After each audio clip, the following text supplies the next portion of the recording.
लंका में हलचल मचाई दियो रे अंजनी के ललनवा। लंका में हलचल मचाई दियो रे अंजनी के ललनवा।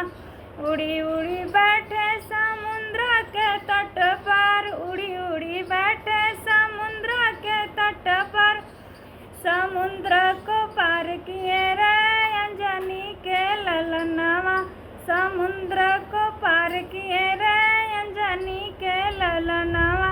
उड़ी उड़ी बैठे अशोका की डड़िया, उड़ी उड़ी बैठे अशोका की डड़िया। सोने का मुद्रा गिराई दिया रे अंजनी के ललनवा। सोने का मुद्रा गिराई दिया रे अंजनी के ललनवा।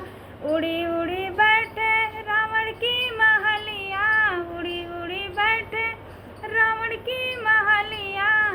सोने का लंका जलाई दियो रे अंजनी के ललनवा। सोने का लंका जलाई दियो रे अंजनी के ललनवा। उड़ी उड़ी बैठे अशोका की डड़िया, उड़ी उड़ी बैठे अशोका की डड़िया। सोने का मुद्रा गिराई दियो रे